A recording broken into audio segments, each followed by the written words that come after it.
penjelasan teknis dari Bapak Firmansyah terkait dengan pelaksanaan evaluasi akuntabilitas kinerja yang fokusnya adalah pada tema pengentasan kemiskinan.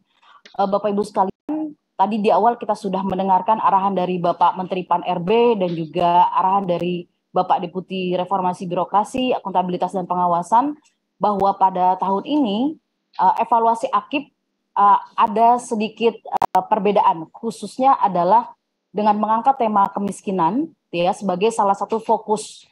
Dan tadi juga sudah disampaikan di paparan Pak Deputi bahwa dalam evaluasi AKIP ini nanti kita akan menghasilkan 2 output ya Bapak Ibu sekalian.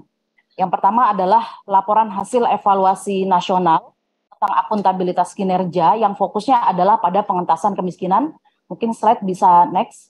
Dan juga yang ini nanti tentu akan disampaikan kepada Bapak Presiden karena di dalamnya nanti kita akan menyampaikan rekomendasi-rekomendasi ya hasil dari temuan-temuan dan juga simpulan-simpulan dalam evaluasi dan wawancara mendalam yang kita lakukan. Selain juga Bapak Ibu, sebagaimana tahun-tahun sebelumnya, kita juga akan menyampaikan laporan hasil evaluasi AKIP kepada seluruh instansi pemerintah yang secara individu nanti akan kami sampaikan. Nah, Bapak Ibu sekalian, dari pelaksanaan evaluasi terhadap pengentasan kemiskinan ini, bisa slide selanjutnya. Ini nanti akan mempengaruhi Bapak Ibu. Yang pertama adalah dalam penetapan sampel ya unit yang terkait dengan pengentasan kemiskinan. Yang kedua, tadi juga sudah disampaikan Bapak Budi Prawira bahwa kementerian lembaga yang terkait dengan pengentasan kemiskinan berdasarkan Inpres nomor 4 tahun 2022 tentang percepatan penghapusan kemiskinan ekstrim, itu nanti akan kita lakukan wawancara mendalam yang salah satu fokusnya itu adalah tentang bagaimana kementerian lembaga tersebut mengawal mandat yang telah diberikan Bapak Presiden di dalam Inpres tersebut, gitu ya. Kemudian tentu nanti kita akan mengambil berbagai data primer ya, data-data terkait dengan kinerja pengentasan kemiskinan. Dan tentu baik nanti data yang sifatnya sekunder yang kita dapatkan dari wawancara mendalam dari Bapak Ibu sekalian, kemudian data-data sekunder yang kita dapat dari berbagai sumber, kita akan melakukan analisis dan triangulasi. Sehingga hasil dari keduanya ini nanti bisa reliable, bisa kemudian kredibel menjadi dasar dari rekomendasi dalam LHE nasional. Nah, Bapak Ibu sekalian, next. Nah, ini tadi saya sedikit mengulang dan juga menjelaskan secara detail tentang lokus ya evaluasi kementerian lembaga. Jadi Bapak Ibu di kementerian lembaga yang sesuai dengan Inpres nomor 4 tahun 2022 termasuk ke dalam kementerian lembaga yang dimandatkan untuk mengawal percepatan penghapusan kemiskinan, maka akan atau wajib ya untuk dilakukan wawancara mendalam. Tadi Bapak Firmansyah sudah menjelaskan bahwa nanti teknisnya kita akan bagi ke dalam 2 breakout room. Breakout room yang pertama nanti fokus kepada pelaksanaan AKIP secara general ya, secara umum di instansi Bapak Ibu. Yang kemudian breakout room kedua nanti akan ada tim evaluator yang kemudian melakukan penggalian atau wawancara mendalam terkait dengan bagaimana Bapak Ibu sekalian mengawal mandat-mandat di dalam Inpres tersebut, Bapak Ibu. Nah, Bapak Ibu sekalian, adapun bagi kementerian lembaga yang tidak termasuk ke dalam 28 kementerian lembaga pengawal kemiskinan ekstrim, maka akan dilakukan wawancara mendalam apabila diperlukan. Jadi jika evaluator menganggap informasi yang sudah didapat dari SAKIP review itu sudah cukup, karena tidak terlalu banyak perbedaan, maka akan dilakukan desevaluasi. Namun apabila evaluator merasa bahwa perlu ada hal-hal yang diverifikasi ulang, perlu ada hal-hal yang kemudian dikonfirmasi, maka evaluator nanti akan melakukan wawancara mendalam kepada Bapak Ibu sekalian. Untuk kementerian lembaga yang tidak termasuk ke dalam 28 kementerian lembaga berdasarkan Inpres nomor 4 ini, maka kami tidak akan melakukan pendalaman terkait dengan pengentasan kemiskinan. Jadi pendalaman terkait pengentasan kemiskinan untuk kementerian lembaga fokus kepada 28 kementerian lembaga yang berdasarkan Inpres nomor 4 tahun 2022 termasuk ke dalam KL yang dimandatkan oleh Bapak Presiden. Selanjutnya, nah terkait dengan pemilihan sampel unit kerja, sebelum kepada sampel Bapak Ibu sekalian, ini mungkin bisa kita lihat inilah kementerian lembaga yang terkait dengan percepatan penghapusan kemiskinan ekstrim ya dalam Inpres nomor 4 tahun 2022. Bisa kita lihat di sini ada 28. Jadi kira-kira Bapak Ibu 28 kementerian lembaga ini nanti akan kita lakukan wawancara mendalam. Apakah nanti mau teknik melalui virtual meeting begitu ataupun nanti on the spot, tentu nanti akan ditentukan bersama antara evaluator dengan evaluatan.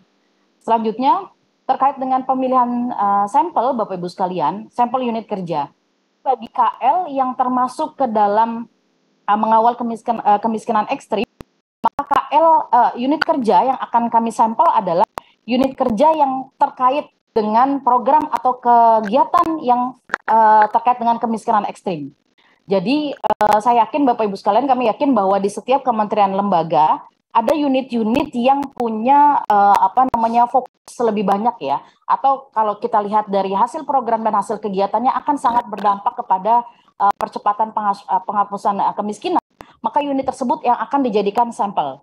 Baik dalam wawancara maupun nanti kita akan masukkan di dalam atau kertas kerja evaluasi kami.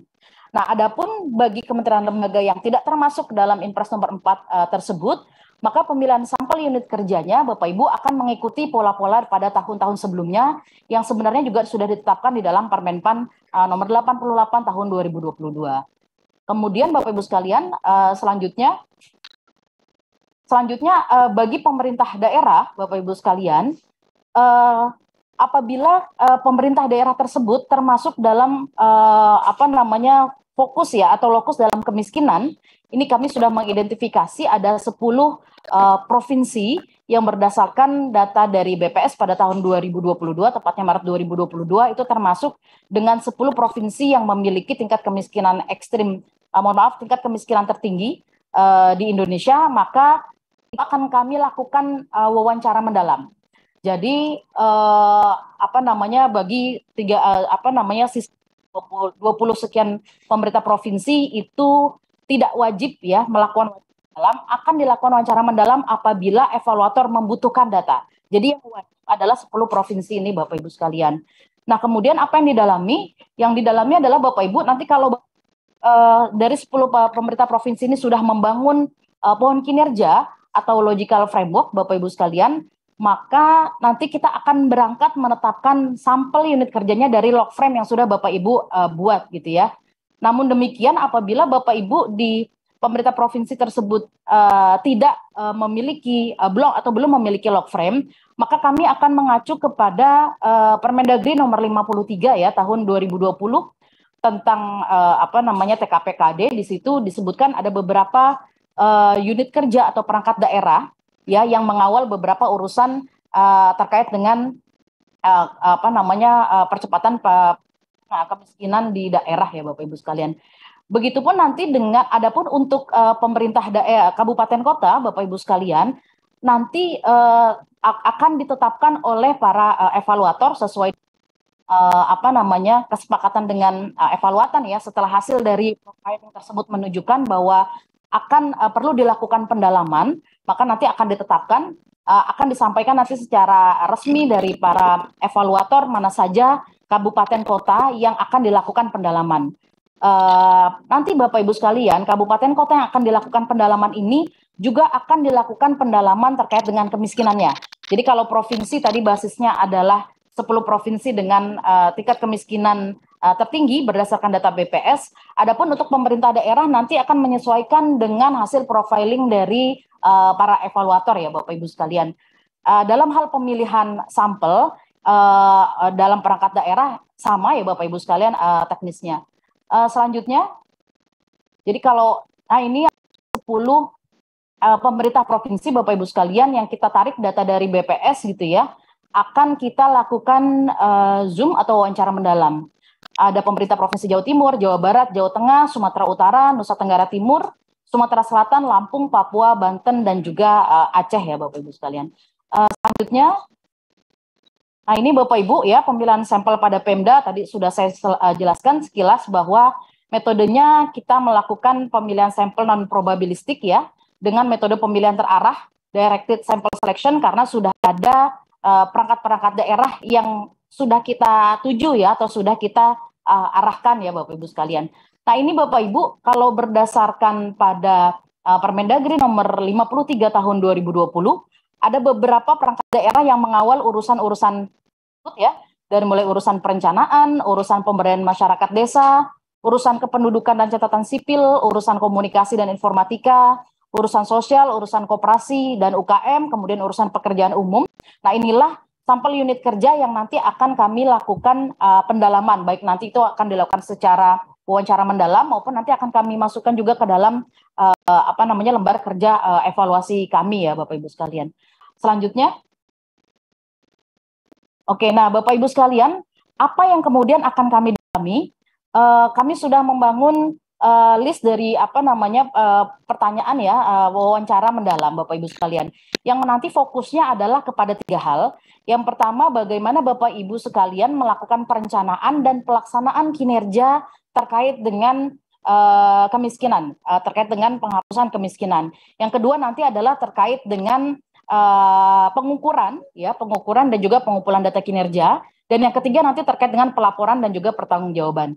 Ini adalah beberapa fokus ya Bapak Ibu dalam perencanaan dan pelaksanaan kinerja penghapusan kemiskinan. Nanti kita akan melihat bagaimana keberadaan dan kualitas logical framework pengentasan kemiskinan. Kita sudah memiliki Permen 89 tahun 2021 yang di dalamnya terdapat pedoman atau panduan bagaimana Bapak Ibu membantu. Kemudian nanti kita akan lihat bagaimana penerapan ya dari log frame tersebut. Kita nanti akan lihat bagaimana penetapan target. Kita nanti juga lihat bagaimana keselarasan dan kesinkronan program atau kegiatan pengentasan kemiskinan ya Bapak Ibu.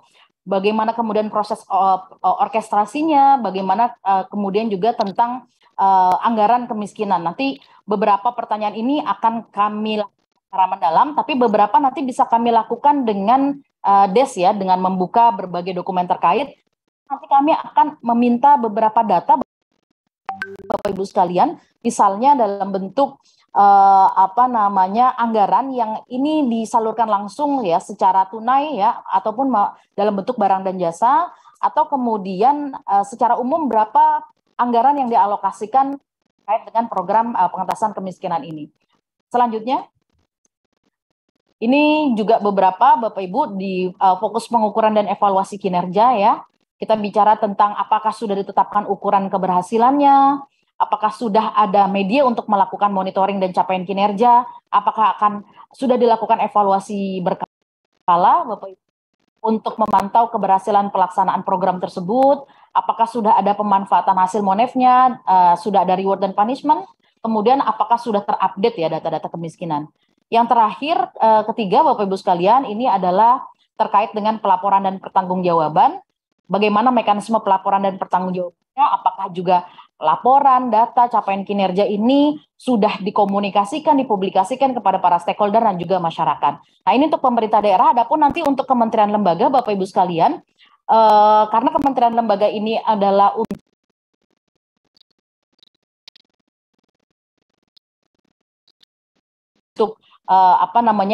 melaksanakan program atau kegiatannya terkait dengan mandat di dalam Inpres nomor 4 tahun 2022, maka pertanyaan-pertanyaan ini nanti akan menyesuaikan dengan poin-poin yang sudah ditetapkan ya di dalam Inpres tersebut. Kurang lebih itu Bapak Ibu sekalian, sehingga nanti hasilnya memang dari pendalaman terkait dengan pengentasan kemiskinan ini akan berupa data kualitatif yang kemudian untuk memvalidasi hal tersebut nanti kita juga akan lakukan triangulasi. Kita memastikan bahwa apa yang sudah kami dapat dari Bapak Ibu sekalian itu memang valid gitu ya, sesuai. Nanti kita akan melakukan wawancara dan FGD dengan para expert dan juga praktisi. Demikian Bapak Ibu sekalian penjelasan teknis tentang fokus evaluasi pada pengentasan kemiskinan ekstrim. Terima kasih. Selanjutnya saya kembalikan kepada Mbak Hana selaku pembawa acara pada hari ini.